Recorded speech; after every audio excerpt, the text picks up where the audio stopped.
When I was 10 years old, I watched A Clash of Triton for the first time. By then I was already more to Pokemon than SpongeBob, but I still kept up with new episodes, especially those that were given commercial time. Once the special was over, I had an overall positive-ish reaction. It was okay. It didn't have anything upsetting like the house fancy toenail scene or anything like this face from whatever happened to SpongeBob. It was a perfectly good, functional episode, at least in my 10-year-old eyes and my mind several years later. However, it wasn't until 2017 that my opinion gets significantly challenged by a review from Ball. Overall, I enjoyed his reasonable handling of the episode, especially as someone who initially got into his more heated SpongeBob content as Mobro Studios. However, there was one point in the video that stood out to my brain, and that's the point of the episode harkening back to Greek tragedy. As more years passed, I got into college, got more into books, got back into Christianity, went to a class for classical mythology, received a BFA degree for animation, and this point was still vaguely in my head. In 2024, I had books on myth, a book on Aristophanes, a birthday gift card, and a desire to do an experiment of sorts. The experiment went like this, although I changed it over time. I watched A Clash of Triton by itself. After that, I read Greek mythology and other books until June 11, 2024. In the process, I took notes, watched a few SpongeBob episodes, watched Clash of Triton for the final time after reading books on June 11, and wrote down my thoughts and structured them in an outline. In the end, I watched about 18 segments of SpongeBob from 9 episodes, read through hundreds and hundreds of pages on classical mythology and plays, and I got findings and opinions, which I'm ready to use on The Clash of Triton. So, let's begin with a synopsis. The episode is about King Neptune being bummed out on his 5,000th birthday because of his fallout in caging of his son Triton. This causes his birthday, hosted by the Krusty Krab, to hit an emotional snag, so SpongeBob heads out to reunite Neptune with his son and save the birthday. Yet things go wrong when Patrick and SpongeBob free Triton from his cage. He imprisons his family along with others and sets out to destroy the Bikini Bottom, leaving SpongeBob and Patrick as the only hopes to save their city and the day. With a plot like that, what could go wrong? Well, let me show you. I'm gonna show you how to cook a steak. First of all, this episode should work. You have family drama between a son and his father, one of the most potent plot elements ever, combined with the symbolic and emotional power of mythology mixed with cartoon characters, one of whom is the father of a teenager like King Neptune, and the other is an indestructible fan of karate. This episode should have worked. So, why don't I like it? I think a couple of the biggest issues with the episode are the pacing and tone. A bulk of the first half consists of Mr. Krabs trying to exploit King Neptune's party, and once Neptune begins to cry and a good part of the second half has him depressed, we're given multiple scenes in which Mr. Krabs and Squidward struggle to keep the party engaging. This causes the effect in which The Clash of Triton has this serious-sounding title and the marketed idea of SpongeBob facing against the revengeful son of a god, and yet I'm kinda left feeling like the bigger conflict of the episode wasn't the titular clash, but Mr. Krabs not being able to fully make bank off a birthday. If Neptune doesn't cheer up soon, me business is ruined. Please, I'll be ruined. Don't worry, Mr. Krabs. No one was going to pay for them anyway. The birthday setup also causes the introduction to begin with a slow and boring start.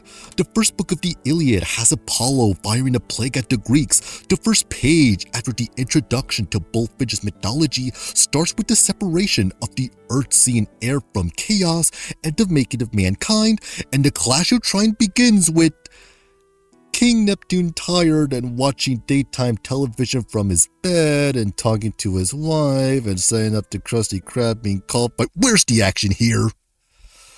So, what's my suggestion? Cut the birthday setup and get to the main conflict between Neptune and Triton.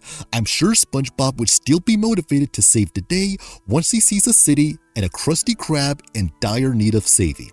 Even when the story focuses on a conflict with Triton, the episode isn't exactly the most nail-biting stuff.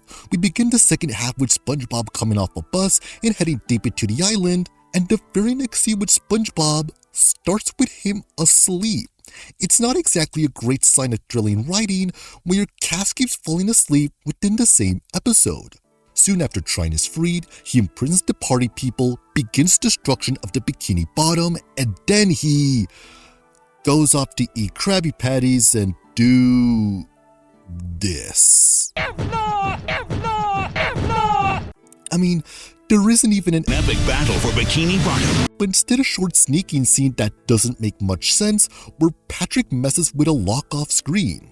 So once the ending twist comes where King Neptune praises and hugs his son for the destruction of Bikini Bottom, it comes off as less surprising and heartwarming and more forced and unearned because the stakes are either absent or they're cut down with jokes and scenes of characters being bored. Like, soon after King Neptune finishes showing people his backstory with his son, everyone around him is asleep. A big emotional core of the story is mocked, and we switch to Mr. Krabs talking about Krabby Patties. Oh, what's the main tone here? Why should I care? Why should a viewer be invested in this? Also, I wish to note something about Queen Amphitrite.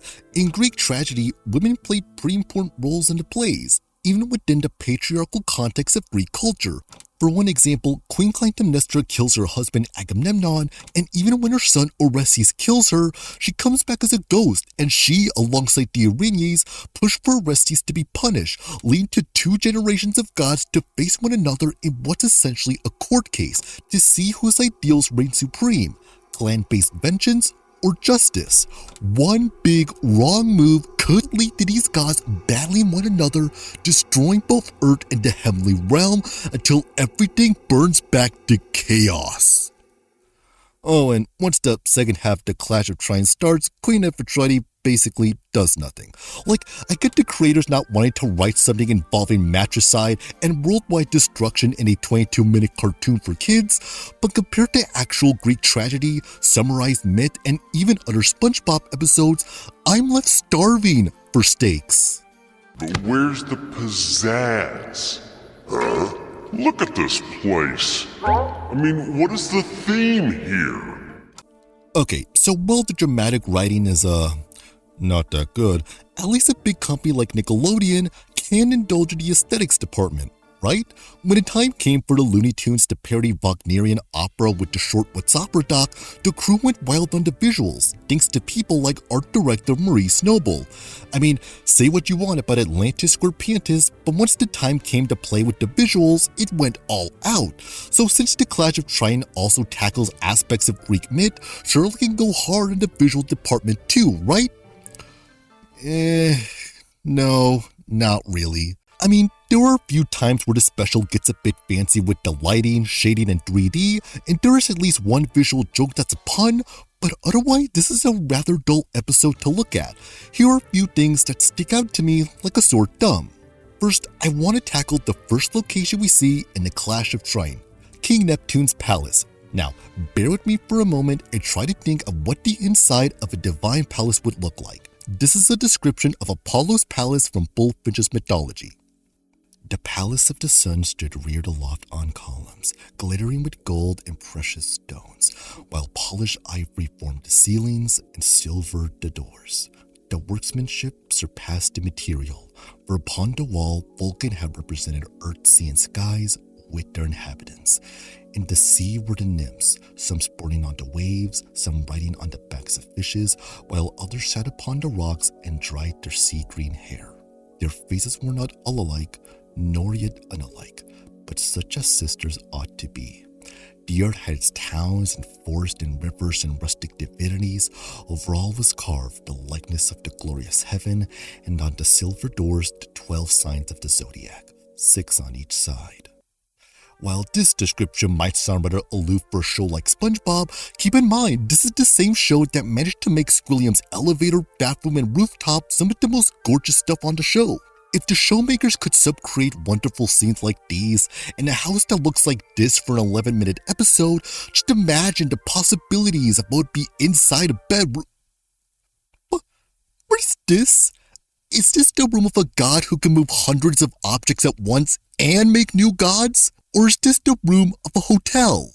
Okay, I mean, clearly, this is not the most important room of the special. Let's not forget that Shrine was sent to a juvenile correction facility within an island in the sky. Think about it, a juvenile correction facility used by the gods. Would a fish Hercules live there? Would it be guarded by monsters as Cerberus guarded the Greek underworld? Would it contain only children of gods, or would it also contain hybrids such as centaurs like in that one Star Wars novel? Since it's an island from an episode that gives a nod to Greek mythology, could the island contain golden apples SpongeBob could use to free Shrine? I mean, SpongeBob has done crazy monsters and scenarios before. Just imagine the— Oh. Is this a divinely made juvenile correction facility, or is this just a regular generic island? I mean, this isn't even as mysterious as the kelp forest from Club SpongeBob. Also, I want to note that SpongeBob gets here by a regular old bus. Compare this to Tragius in the Greek play Wasp, who flies up to heaven using a giant beetle. Also, there's no guard, no golden apples, just gonna have SpongeBob walking through there.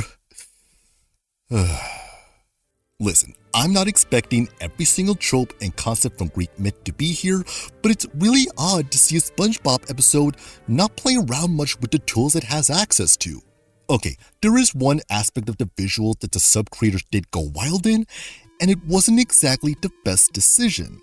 King Neptune didn't just bring in his wife, but also brought in 3 other characters. One resembles Squidward, the other looks like a ground monster, and the third looks like alien nightmare fuel. These guys have no named introductions, no conversations with King Neptune or his wife, and I'm left confused why they're even here. Alright, to be charitable, I believe the effect the character designers were going for could be compared to the comic strip Cow Tools. It was drawn in 1982 by Gary Larson for The Far Side. When it was published, the comic strip syndicator was flooded with questions by people asking for the meaning of the cartoon. In truth, Larson was just making a surreal joke of how cows wouldn't be advanced tool makers, but because the farthest right tool resembles a real saw, it led viewers to believe the other tools must have had functions too. Thus, the cow tools effect, as I coin it, is when the peripheral aspects of a piece of media have things that are almost familiar, yet are bundled in with other things that are incomprehensible, leading viewers to rationalize things for the writer without said writer having to do extra work. The problem with the popular idea of the cow tools effect is that these tools are not incomprehensible compared to the pseudo-saw. You can't see them existing in the same context and setting. However, when it comes to this guy, his design clashes so much with the other established characters that he doesn't fit as a friend of King Neptune. It's like taking the Cow Tools comic, but you replace the farthest left tool with a CG Mario head. Instead of inspiring childlike curiosity and wonder, it leaves the viewer confused and can break their suspension of disbelief. The brown monster isn't as egregious, but it makes me wonder why King Neptune found butt-faced Patrick so gross. That repulsive thing in my palace! And yet he has no issue bringing these two right inside his carriage. I understand that complaining about continuity in episodic shows like SpongeBob is not exactly a very fruitful endeavor, but I don't see how I'm wrong to ask the question. If the sub-creators cared enough to make a style-fitting version of the Atlantis photo from Neptune's spatula, I don't see why they couldn't have at least acknowledged the change in characterization. Perhaps it could have been tackled if these guys actually held a piece of conversation. As Anime Ball said, these two would seem more fitting as minions of Shrine. Perhaps they could have served as guards of the juvenile correction facility, but hey, whatever. I have no problems with this Squidward-esque dude though. He fits in as an aide to the royal family and doesn't need a backstory. He's a law-based helper to the king. No more, no less. Mwah. Great job, fellas. More of this, please. Another visual issue I see is regarding the sky. Even when the Bikini Bottom is being destroyed, and I think it's safe to say at least one fish has been murdered, the sky is as blue as ever. Remember Plankton's Fantasy and Fun where he was destroying Bikini Bottom and the whole scene was played tonally straight until it faded out? Yeah, this background was effective in communicating what would happen in an apocalyptic Bikini Bottom. This background doesn't. If anything, it adds to the total confusion. The contrast of a citywide destruction mixed in with a bright blue sky makes it seem like some ironic gag, even though the special plays it straight. Do you think maybe Triton was in that cage for a reason? The Krusty Krab!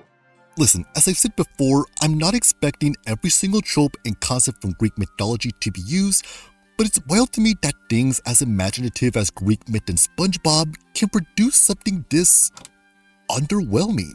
Even the Clash of Trine Flash game played around with stuff like a Cerberus Sandy, a monster Squidward, and a SpongeBob powered up by King Neptune. Where's this stuff here? But Krabs, where's the funny? Where's the funny, Krabs? Okay, even though I haven't been too nice to this episode, surely SpongeBob, a series practically famous for its jokes alone, can't have a special with a few laughs, right? Okay, here's what I considered the funniest joke in the episode. Try as I might, it was becoming increasingly apparent that we would not agree on the ways of the world. I knew I had no choice. There was only one last resort. No, not that one.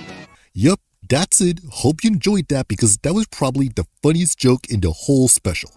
Alright, there are more jokes, but they really don't stick the landing compared to earlier or even Season 6 SpongeBob episodes. And thanks to Animate Ball, I see a few jokes that come off as, well, off.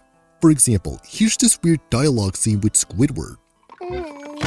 Careful, this is made of imported wood. Imported all the way from that junk pile out back. The problem here is that there wasn't any scene or setup in the special that established Mr. Krabs or Squidward caring about the boat material. So rather than being an effective punchline, it comes off as an oddly forced thing for Squidward to say when all Mr. Krabs did was lightly bumped a boat. There's also this scene here. The island in the sky. Isn't that island a miniature golf course? No, the one on the other side of the river. The lack of any previous establishment for the two locations or any visuals to set up contrast for humor makes this exchange seem like some inside joke. Considering this follows after a visual pun, it feels like a forced attempt to add in more humor than what could have been needed. Now, I'm not going to pretend ancient Greek humor was all 500 IQ, smart and sophisticated. If anything, quite a few of them could work as cartoon gags. In Aristophanes' Clouds, the main character meets Socrates up in a basket. In Wasp, there's a coursing involving dogs and several kitchen utensils. And in the play Birds, The birds! Hercules, Poseidon, and Tribalus come to a flying city set up by birds and are met by Pistaterus, cooking up birds to try to overthrow the state. Classy. You may not be a fan of everything Aristophanes did, I'm certainly not, but at the very least, these gags are more creative than, what if Squidward played another song and nobody's excited? What if SpongeBob met a shrunken down Trine and his breath stinked? But what if Patrick was told to be quiet and wasn't? Considering that Greek myth had ants turned into men with no sense of humor in Bullfinch's book, this special really underwhelms me in the joke department here. Okay, before we move on, I would like to note that this out-of-context piece from Aristophanes is basically funnier to me than anything in the Clash of Trine.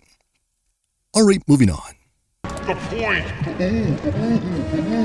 What's the point now? Sometimes I like to check out newer comments of videos that are several years old, and one stood out to me in particular. I feel like you just missed the entire point of this episode with your talking points. Now, with respect to the commenter, I'm curious of what the point of the episode was. Was it meant to be tragedy, satire, parody? First, to bring it back to Greek tragedy, one of its most vital roles was giving the city, usually Athens, the chance to examine and talk to itself, but at a mythical distance that allows such talks to be less on the individual issues of the audience and more on the higher concerns of the gods, the heroes, and the state. The act of playing out tragedy itself was heavily linked to religious ritual held in honor of Dionysus, and to play Oedipus at Colonus is harder to get into if you don't understand the formation of hero cults and the growth of Oedipus from a shamed, exiled man into a link between Earth, the gods, and Athens. Greek tragedies weren't just art for art's sake, they had a function in cultural and religious life. Second, satires usually ridicule perceived vices and flaws present in society, while parodies are more direct in taking aspects of media and poking fun at said media for laughs. Aristophanes' Clouds counts as satire as it pokes fun at sophists and their views that could subvert practically all tradition, while something about Pikmin Speedrun counts as a parody as it exaggerates parts of Pikmin 1 for comedy. Yet I can't think of what point this special was trying to make that would have made its sub-creation so necessary. As a kid in 2010, I didn't sense that there was this giant boom of adventure stories based on classic myth that so desperately needed to be made fun of. Disney's Atlantis flopped, the 2010 Percy Jackson film was only recently released, and Kid Icarus Uprising wasn't out yet. So I'm left rather confused here. It's not serious enough to leave the audience with anything thought-provoking about power and fatherhood, nor is it really focused and funny enough to be a good parody. While classic mythology does have elements that can be seen as odd and even disgusting, it doesn't take that much digging to realize that pride was led to Arachne digging herself a greater weaver than Athena, leading to her eventually committing suicide and becoming a spider. It was greed that led to King Midas gain his golden touch that rendered him unable to consume food or water, and it was uncontrolled desire and idealism that led Silent to betray her father and her kingdom for a man who later rejects her out of disgust. Classical myths and plays had a point, and if it wasn't meant to be moralistic or instructive, it was at least entertaining, beautiful, and edifying to the imagination. But in these things, however, I think the episode, regardless of its point, fails.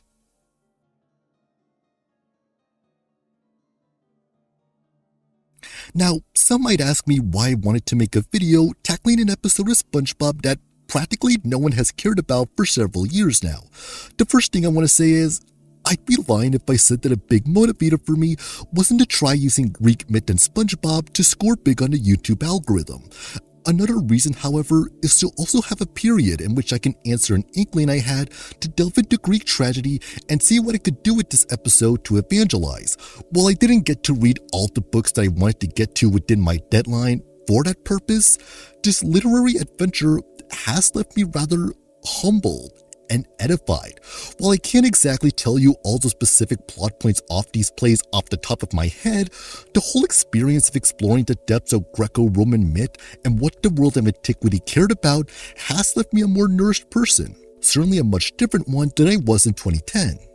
I mean, when you look at the scene where Hector takes off his helmet and kisses his son, and you learn that his son's fate would be an early death by the Greeks, and you see Hector's mother ruminating over the corpse of her infant grandson, that stuff changes you. That's the stuff that pierces beyond the tear ducts and into a man's core.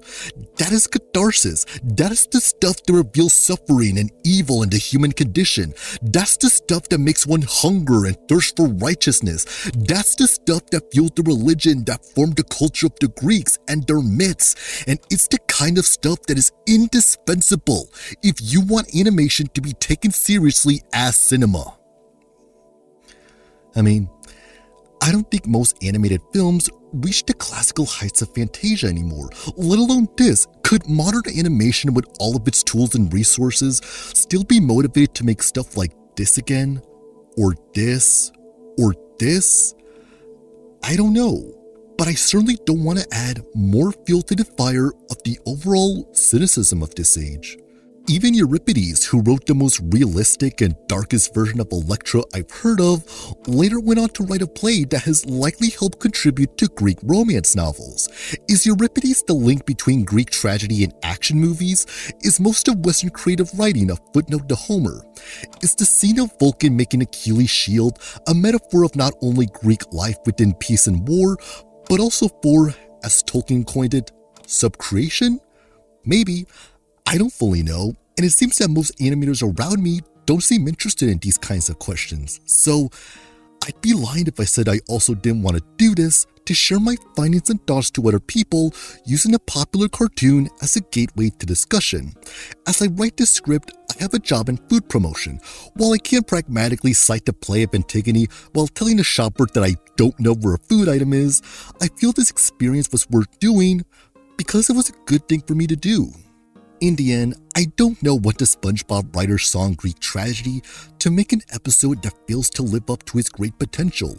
Like, imagine this plus this plus this. This should have worked. but it didn't. It didn't work. Either as tragedy, comedy, or even a solid season 6 episode. The Clash of Triton is not great, nor offensively bad. It says basically nothing, which is probably one of the worst things a piece of art can say. So, where does that leave me?